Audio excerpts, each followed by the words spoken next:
अच्छा, तो आज हम एक बहुत ही दिलचस्प और तारीखी अदालती फैसले का तज्जिया करने वाले हैं। क्या डिजिटल शवाहिद, खासतौर पर मोबाइल लोकेशन डेटा, वाकई इतना ठोस सबूत है जितना हमें लगता है? चलिए देखते हैं। आगे बढ़ने से पहले एक छोटी सी दरखास्त।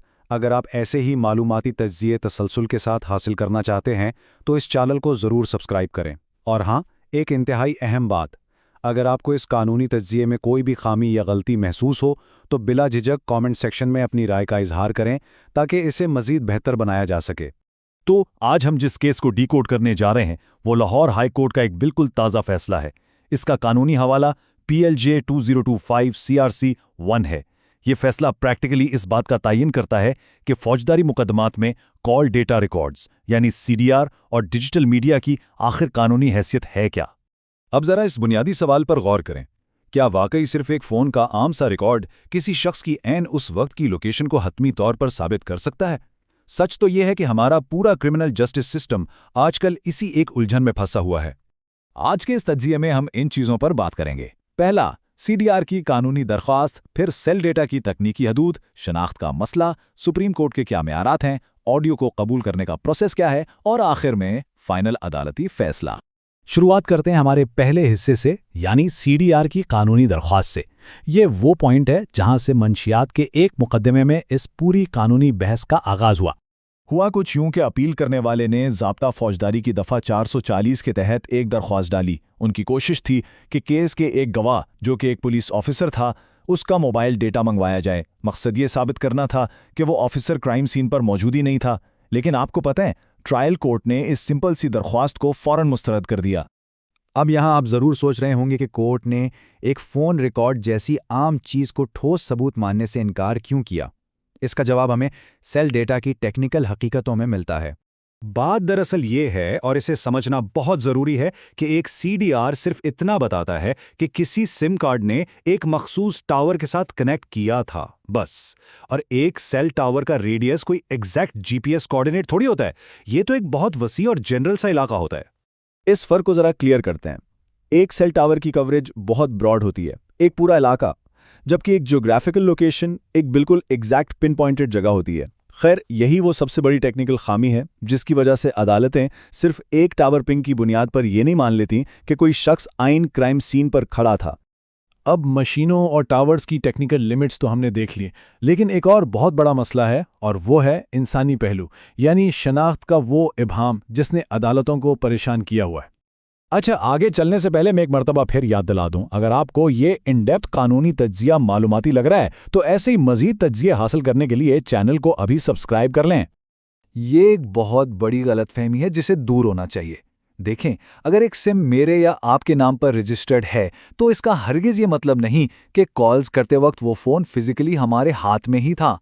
रजिस्ट्रेशन एक अलग चीज़ है और प्रैक्टिकली फ़ोन का किसी के पास होना बिल्कुल अलग बात। दोनों में ज़मीन आसमान का फ़र्क है, और कोर्ट्स इस बात को बहुत अच्छी तरह जानती हैं। इस हवाले से कोर्ट ने आला अदलिया के फैसले PLD 1976 SC 452 का हवाला देते हुए एक क्लियर वार्निंग दी। होता क्या है कि गवाह कभी कभी झूठ बोलकर मुलजिम को फेवर देते हैं, जिसे हम रियायती बयान कहते हैं, कि हाँ जी, फ़ोन मेरे पास था। कोर्ट का कहना है कि जब तक प्रॉपरली फोरेंसिक वॉइस वेरिफिकेशन ना हो, ऐसी ज़ुबानी बातों की कानूनी तौर पर ज़ीरो वैल्यू है। तो इन तमाम डिजिटल लूप होल्स को काउंटर करने के लिए वक्त के साथ साथ हमारी सुप्रीम कोर्ट्स ने क्या रवैया इख्तियार किया है, चलिए इनके सेट किए गए स्टैंडर्ड्स को देखते हैं। आप इन जजमेंट्स पर ज़रा गौर करें जो पिछले चंद सालों में आई हैं। 2016 में अजीम खान केस, जिसका हवाला 2016 SCMR 274 है, इसमें क्लियर हुआ कि वॉइस ट्रांसक्रिप्ट के बिना CDR नामुकम्मल है। फिर 2019 में Ishtiaq Ahmed Mirza case, PLD 2019 SC 675, इसने तो ऑडियो और वीडियो के लिए 18 सख्त शराइत लगा दी।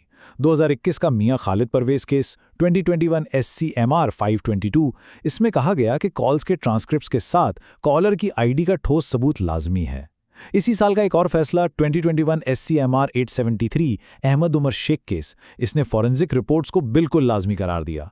और फिर हालिया 2024 का साइमा नूरीन केस PLD 2024 लाहौर 522, जिसमें फुल बेंच ने कंफर्म कर दिया कि अकेले एक CDR से आप कोई फाइनल नतीजा नहीं निकाल सकते। ये तमाम हवाले दिखाते हैं कि अदालतें टेक्नोलॉजी के इस दौर में कितनी सख्ती से एविडेंस को फिल्टर कर रही हैं।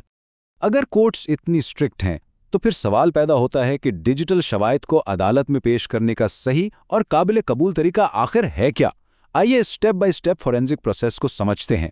सबसे पहला फेज है शवाहिद को सेफली हासिल करना, मतलब कि आपको एग्जैक्टली बताना होगा कि ये आवाज़ कहाँ से आई, इसका ओरिजिनल सोर्स क्या है और इसकी चेन ऑफ कस्टडी ब्रेक नहीं होनी चाहिए शुरू से लेकर अदालत में पेश होने तक, ताकि एडिटिंग या किसी भी तब्दीली का कोई शक ना बचे। फेज 2 में आती है इंडिपेंडेंट फोरेंसिक वेरिफिकेशन। आजकल जब डीप फेक्स का दौर है तो अदालत किसी भी ऑडियो को ऐसे ही नहीं मान लेती, इसकी एक गैर जानिबदाराना ट्रांसक्रिप्ट बनानी होती है और फिर पंजाब फॉरेंसिक साइंस एजेंसी यानी पीएफएसए से इसकी सख्ती से तस्दीक करवानी होती है कि ये फेक तो नहीं। और ये तीसरा और आखिरी फेज, पीएफएसए से पास होने के बाद ऑडियो को अदालत में प्ले करना जरूरी है, बल्कि जिसने इसको रिकॉर्ड किया है उसका फिजिकल तौर पर अदालत में खड़ा होकर इस आवाज़ को पहचानना लाजमी है। ये पूरा एक फ्रेमवर्क है। तो इन तमाम रूल्स और उनकी सख्तियों को समझने के बाद हम वापस इस असल नारकोटिक्स केस की तरफ आते हैं। आइए अब इस अपील के फाइनल फैसले को डिकोड करते हैं। अगर हम PLJ 2025 करोड़ 1 की इस रूलिंग का खुलासा करें ना, तो समझ ये आती है कि ये एक ऐसी जंजीर है जिसकी हर कड़ी ज़रूरी है।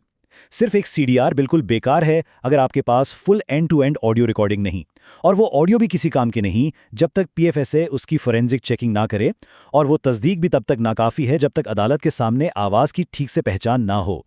और कोर्ट ने जो अल्फाज इस्तेमाल किए वो बिल्कुल दो टोक थे। फोरेंसिक तज्जिया शुदा वॉइस रिकॉर्ड ट्रांसक्रिप्ट या एंड टू एंड ऑडियो के बगैर महज CDR पेश करना किसी शख्स की मौजूदगी साबित करने के लिए कतई कोई मदद फराहम नहीं करता। लिहाजा ये अपील बगैर किसी मेरिट के है और उसे मुस्तरद किया जाता है। मतलब साफ है, प्रॉपरली वेरीफाइड वॉइस रिकॉर्ड के बगैर एक फ़ोन रिकॉर्ड कानूनी तौर पर नाकाफ़ी है। अब इस मुकम्मल तज्जिए को यहाँ रैप अप करते हैं। मैं एक आखिरी बार कहूँगा कि अगर आप ऐसे ही मालूमाती तज्जिए मज़ीद सुनना और देखना चाहते हैं तो इस तरह की मज़ीद वीडियोज़ हासिल करने के लिए चैनल को ज़रूर सब्सक्राइब कीजिएगा। अब जाते जाते मैं आपको एक सोचने वाली बात देकर जा रहा हूं। जिस तेजी से टेक्नोलॉजी तरक्की कर रही है और बिल्कुल असली लगने वाले AI डीप फेक्स बन रहे हैं, तो क्या आने वाले वक्त में हमारे क्रिमिनल ट्रायल्स में डिजिटल एविडेंस पूरी तरह से अपनी वैल्यू खो बैठेगा? ये जस्टिस सिस्टम के लिए एक बड़ा चैलेंज है। जरूर सोचिएगा इस पर।